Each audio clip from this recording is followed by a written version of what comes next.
bijouterie Pantso manolotra anao ny logité. Mano ny fidiran'ny mpianatra miaraka amin'ny stylo flair, pitch sy jetline. Flair, stylo pour tous. Manolotra anao ny logité. Monto plus tiamiantsika malagasy. Monto plus misy amin'ny tsirony maro azo safidianana. Manolotra anao ny logité. Choupi, plaisir et sourire à partager. Manolotra anao ny logité. Tena manadio be mihitsy. Manara ny logité miaraka ny extra propre. Tompiny fahadiovana. Tsara kokoa ny poziny. Matevina sy tsara kokoa ny fonony sy ny taratasiny.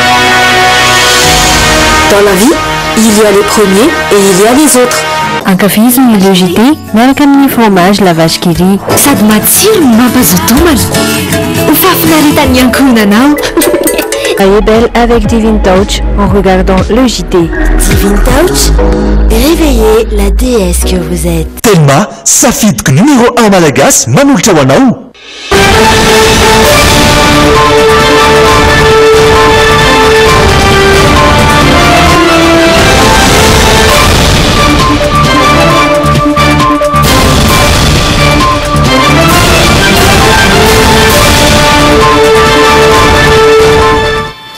Mahireminitra vitsy amin'ny fitoran-takariva sabotsy fahavalon'ny volana septambra miarahaba tompoko miaraka amin'ny logité ianao satria aorian'izao dia anaraka ny pazapa indray tsika ny prime fahatelo nao arahana aloha tembo avao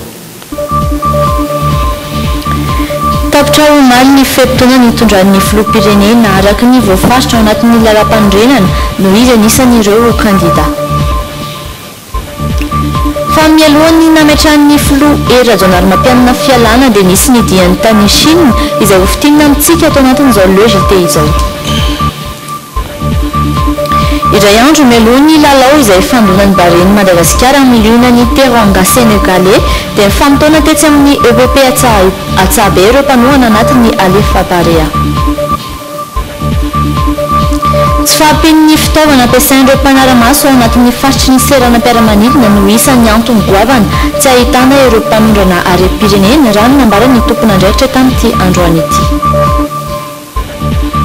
Any ivelany mbola mitoy ny hetsika miady amin'ireo mpifindra monina Ocean Minitra Allemagne.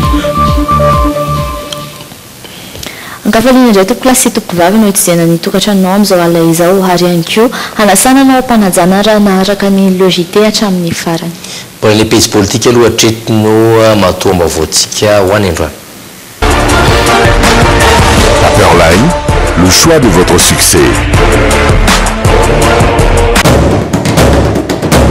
Vibrez au rythme des couleurs Orlac. Trouvez Orlac partout à Madagascar. Ny lokony vaovao miaraka amin'ny Orlac.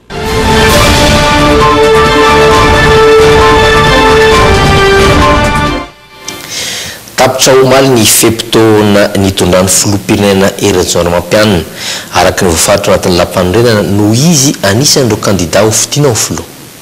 Nanao jery todika ny zavabitany tao anatin'izay 5 taona latsaka nitondran'izay izy omaly alina maro ny zavabita ho iatran'ny filoha Rajaonarimampianina tao anatin'izay fotoana izay misy ihany koa anefa ireo mbola tokony ho tohizana mamintina izay hipierdina Razafindramanina sy Doda Rahajarinjato.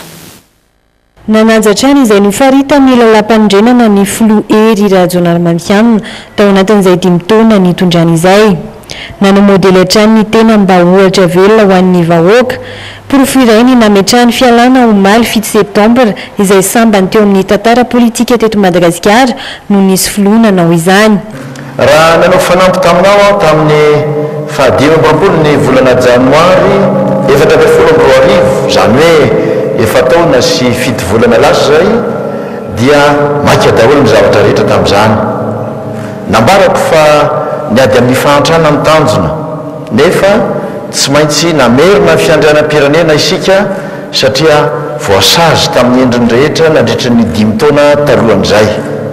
Raha miala aho satria voatondra ny lampamirenena fa tokony hametra-pialana dia tsy ny filoham-pirenena irery no natao ho fatra-panaja ny lalàna fa isika olom-pirenena rehetra koa dia misitona lakorosy androany ny anajana ny lalam-panorenana sy ny lalam-panjakana ho tombontsoam-pirenena sy ny vahoaka raha tena ho tiatsika ho tany tantalana maro Madagasikara dia tsy maintsy manaraka sy manaja ny lalàna velona ny rehetra. Tsy mora hoy ny Floery Rajaonarmampianina ny namerina indray tamin'ny laoniny ny fiainam-pirenena raha nanao jeritodika ny lasa ny tena nomaly nandritra ny fanambarany. Anisany hotsim-piany ny ezaka nataony hamerenana ny fahatokisana ireo mpamatsy vola noho ireo krizy ny fandimby teto amin'ny firenena. Teo ihany koa ny fametrahana ny foto-drafitra samaro manerana ny nosy toy ny hôpitaly sy toeram-pandidiana, sekoly arifomba, tohadrano sy lalana vaovao. Ampatsivina tokoa fa ny taona 2024 ny tahirim-bola raisam-pirenena na ny Fonds monétaire international no niala teto Madagasikara satria tsy natoky intsony ny mangarahara amin'ny fitondrana ny raharaham-panjakana teto amintsika tamin'izany fotoana izany. Ny volana Jolay 2024 izany hoe 2 taona sy tapany taorian'ny nitondrako ary 20 taona taorian'ny ialan'io FMI io vao tafaverina tanteraka teto Madagasikara niaraka tamintsika izy ireo. Maro dia maro ireo foto-drafitrasa efa vita saingy tsy vita koa ny fitokanana azy ireny sy ny fanolorana azy mba hisitrahanareo vahoaka azy ireny. Izao kosa mbola hitsidika anareo amin'ireny toerana ireny irahantsika mahita ny tombontsoa hoentin'ireny foto-drafitrasa ireny eo amin'ny fiainanareo andavanandro. Nampiseho ny finiavany anoho ny asa fampandrosoana ny Floery Rajaonarmampianina miantso ireo tompon'andraikitra rehetra mba handray ny tandrify azy avy manoloana ny fifidianana araka izany ny tenany. Rehefa tsy nanao référendum na fitsapakevim-bahoaka isika hanovanany lalam-panorenana dia aoka rahana arabaky teny izay lalam-panorenana misy eo. Ny fanehoan-kevitry ny vahoaka amin'ny latsabato ihany no afaka manova izay voalaza ny lalam-panorenana. Raha sanatria tsy izay no mitranga dia mandrombaka ny safidy sy ny fahefana napetraka ny vahoaka isika ka mamitaka azy. Marina fa ny 7 novambra ho ary izao no anatanterahana amin'ny fivodinana voalohany amin'ny fifidianana filoham-pirenena eto Madagasikara. Anisan'ireo kandida mampiseho ny fahavononany amin'izany ny Floery Rajaonarmampianina. Tsy haiko ny tsy saotra anao vahoaka malagasy tsy raha avy amin'ny ezaka izay natolotra ao ampandrosoana ny firenena sy ny fitokisana izay napetraka ao tamiko. Famailozy rehetra izay isany dia farany nalain'ny filoham-pirenena Rajaonarmampianina tamin'ny mahafilo azy ny fanatrehana ny fiainam-beny sy ny Afrika. Tamin'izany fotoana izany no nanasoniavana fiaraha-miasa marobe indro entina amintsika manaraka ato anatin'ity fanadihadiana ity ny akon'izay dian'ny filoham-pirenena izay. Anisan'ny namarana ny fiampitoam-piasan'ny filoham-pirenena ny diany tany Chine nanamarika ny diany ny fiatrehan'ny fivorinan'ny tampon'ny fiaraha-miasa eo amin'ny Chine sy Afrika izay fahombiazana ho an'ny toe-karena malagasy noho ny fahazoana ireo fiaraha-miasa maro. De donner d'abord et de donner sans prendre. Et elle accueille l'Afrique les bras ouverts dans le train rapide de son développement. Et personne ne pourra empêcher la marche des peuples chinois et africains vers leur redressement. Nitsidika ny filoha tamin'izany ihany koa ireo mpiara-miombonantoka vonona ny ampiasa vola aty Madagasikara.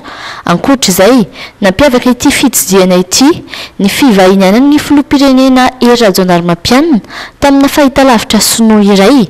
Tamin'izany no niresany momba ny zava-bitan'ny sinoa aty Afrika sy ny fivoarana entin'izy ireo. Écoutez, Madagascar effectivement est un grand pays avec beaucoup de ressources, des ressources minières, des ressources du sous, comment dirais-je, de la mer. Mais je pense que la ressource la plus importante, c'est sa population, parce que plus de la moitié de la population est une population très très jeune. Donc, on souhaiterait mettre toutes ces ressources en exploitation dans l'intérêt de cette population. fantatra nandritry ity dian'ny délégationna malagasy tany Chine ity ihany koa ny fanamboarana ny lalam-by mampitoana Antananarivo amin'ny fianaran-tsoa io ihany koa ny fanamboarana ny fiantsona ny fiaramanidina automasina ny fanaovan-tsony androany dia anaovana ilay ataontsika hoe étude de faisabilité zany hoe andefa teknisianina ny toerana izy ireo hijeriny hoe ahoana sy ahoana moa zany ny zava-misy any toerana hijery ihany koa inona avy ny tokony zavatra tokony amboarina satria ny tanjontsika ao anatin'io zany dia misy terminal vaovao atao ary jerena ihany koa hoe ahoana ny analavana ireo piste ireo mba ahafahany piste io zany mba mandray an'izany fiaramanidina goavana izany ny fantatritsika moa dia ny filoham-pirenena sinoa androany dia nanamarina ihany ny kabary izay nataony omaly tamin'ny fanokafana ny fionana taty atapony taty fa misy teti-bola mitetiny eo amin'ny 60 milliards de dollars eo ho atokany ho an'ny Afrika ary tsika Madagasikara dia anisany mahazo anjara ao anatin'izany ka isika zany no mijery ny teti-bola izay tokony havitanan'izany tetikasy zany dia atokotra ho an'zareo dia zareo no manome ny famatsiam-bola. Nisy ihany koa ny fionan'ny filoham-pirenena tamin'ireo mpila ravinahitra any Chine fotoana nilazany fa afaka mandray anjara amin'ny fampandrosoana avokoa ny tsirairay na any tany lavitra aza. Betsaka Madagasikara moa no miteny indrindra dapoanto no ny antony maro samihafa manao hoe mila fisandratan'ny toe-tsaina ao Madagasikara. Rehefa miteny fisandratana mantsy dia misy hevitra roa anatin'ilay fisandratana. Ny voalohany dia ilay fisandratana ara-toekarena, ara-bona, araky ny izay hatsaran'ny farim-piaina. Fa ilay endrika faharoa, ilay voalohany izay moa ilay hoe émergence. Fa ilay endrika faharoa anatin'ilay hoe fisandratana dia ilay antsoika hoe renaissance.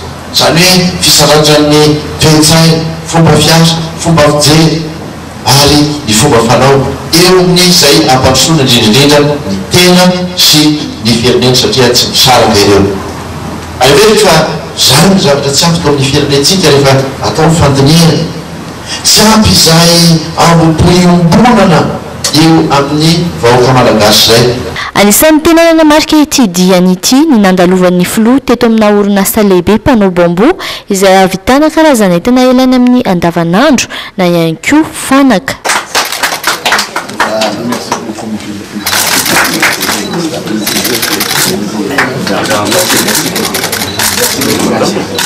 Zava-dehibe ny fandrosoana hita tany an-toerana raha ny nambaran'ny filoham-pirenena ary azo alay tahaka tsara na dia ny rindran-damina entina izy ireo miasa aza.